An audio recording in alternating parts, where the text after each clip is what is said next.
Doctor Suruchi Gupta, SSC professor government junior college Bikaner.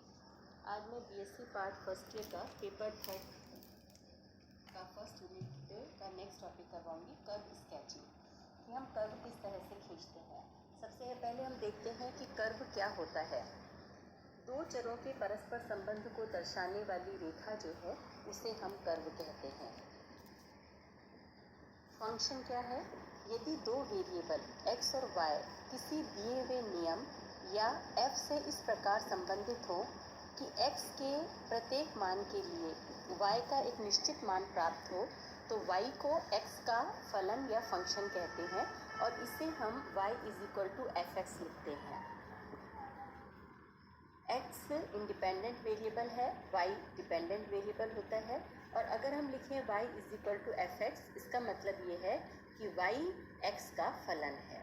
यानी function क्या है कि किसी भी दो वेरिएबल x और y किसी दिए हुए नियम या f से इस प्रकार से संबंधित हो कि x के हर मान के लिए y का एक निश्चित मान प्राप्त हो, तो हम y को x का फंक्शन कहते हैं।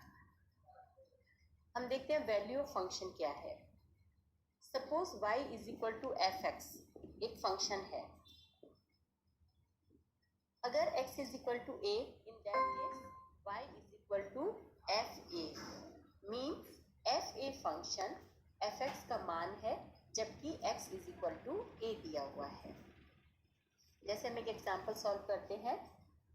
यदि fx = 2x² - 5x + 1 हो तो f2 का मान ज्ञात करो।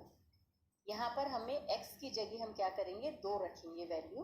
तो x के अंदर हमें दे रखा है fx = 2x² - 5x + 1। यहाँ जहाँ पर x टर्म है वहाँ पर हम क्या करेंगे, 2 रखेंगे। तो f2 = क्या हो गया, 2 × 2² - 5 × 2 + 1। तो ये आपके हो गया 8 - 10 + 1 = -1, यानी इसका जो आंसर है वो -1। इस तरह से हम इन्हें सॉल्व करते हैं। अब हम देखते हैं रेक्टेंगुलर कोऑर्डिनेट सिस्टम, यानी समकोणीय निर्देशांक पद्धति या कार्तीय पद्धति क्या होती है। कार्तीय पद्धति के अंतर्गत किसी समतल पर दो पारस्परिक लंब सरल रेखा XOX' तथा YOY' होती है जो एक दूसरे को बिंदु O पर काटती है। रेखा XOX' को x एक्सिस कहते हैं और रेखा YOY' को y एक्सिस कहते हैं। इन दोनों रेखाओं के युग्म को निर्देशांक यानी एक्सिस ऑफ रेफरेंस कहते हैं। परस्पर लंब होने के कारण सरल रेखाएं XOX' तथा YOY' समकोणाक्ष यानी रेक्टेंगुलर एक्सिस कहलाती हैं और दोनों निर्देशांकों के कटाव बिंदु O को मूल बिंदु यानी ओरिजिन कहते हैं। x एक्सिस, y एक्सिस तथा मूल बिंदु O सामूहिक रूप से फ्रेम ऑफ रेफरेंस यानी निर्देश फ्रेम कहलाते हैं। वह समतल जिस पर x अक्ष तथा y अक्ष स्थित होते हैं उन्हें हम कार्तीय तल कहते हैं और इसे XY तल भी कहा जाता है।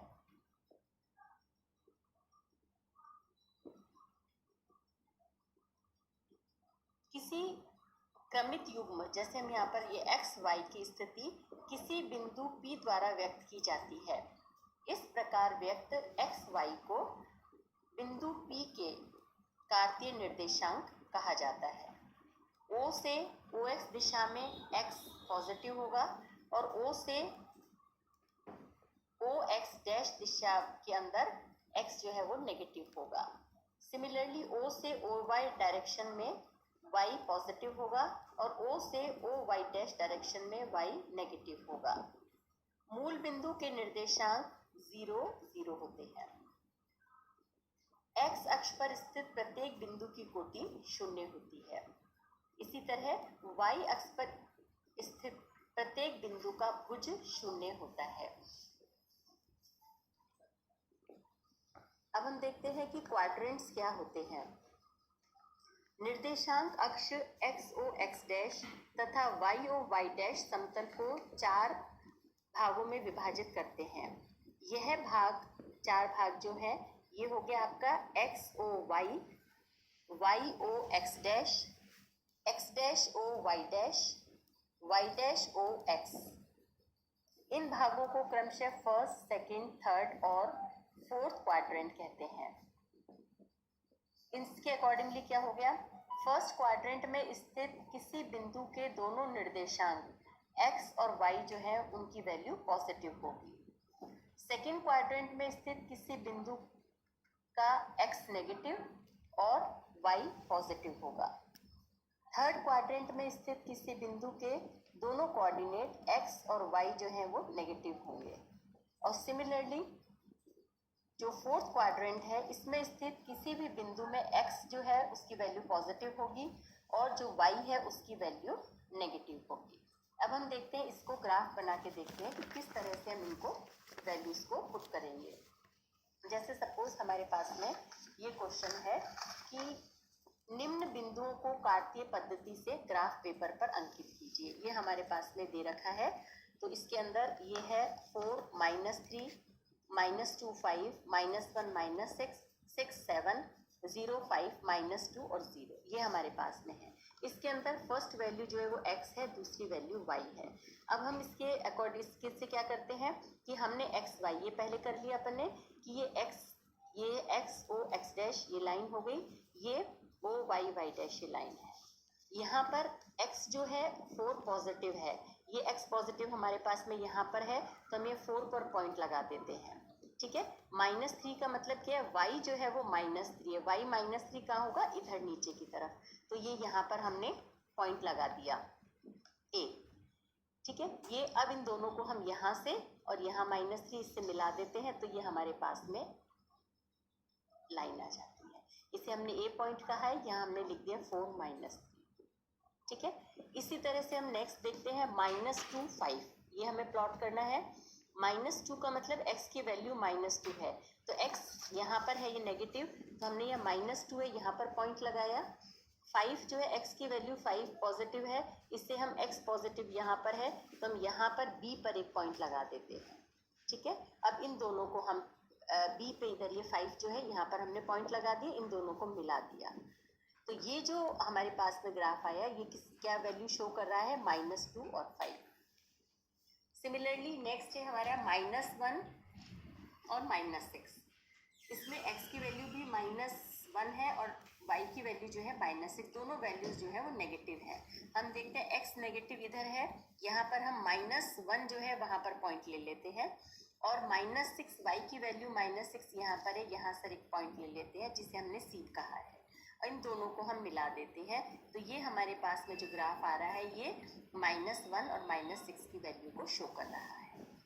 नेक्स्ट है हमारे पास में 6 और 7, मतलब इसमें हमारे पास में x और जो y है दोनों की वैल्यू जो है वो पॉजिटिव है, तो x यहाँ से हमने 6 ले लिया और y पॉजिटिव यहाँ पर हमने 7 ले लिया, तो ये जहाँ मिल रहे हैं वो हमने D पॉइंट बोला है। ठीक है, और इस तरह से ये ग्राफ प्लॉट हो गया। नेक्स्ट है 0, 5, इसका मतलब x की वैल्यू 0 है और y की वैल्यू 5 है, तो x 0 तो हमने यहाँ पर 0 ओरिजिन जहाँ पे है वो ले लिया, और 5 जो है y की वैल्यू 5 कहाँ पे है हमारे पास में, y की वैल्यू 5 पॉजिटिव है, तो ये आपके ऊपर आ गया 5, तो ये 0 हो गया और ये हो गया आपका 5, तो यहाँ पर ये जो पॉइंट है हमने इसे E बोला है, यहाँ आपका ये आ गया 0 और 5। और लास्ट है -2 और 0। -2 y की वैल्यू है, तो हमने यहाँ पर ये ले लिया, -2 पे लगाया, और क्या है 0 x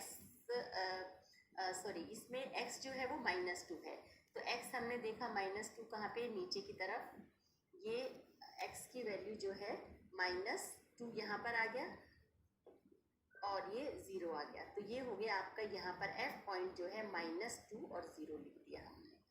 ठीक है, तो इस तरह से हम क्या करते हैं, समकोणीय निर्देशांक पद्धति के द्वारा ग्राफ प्लॉट करते हैं।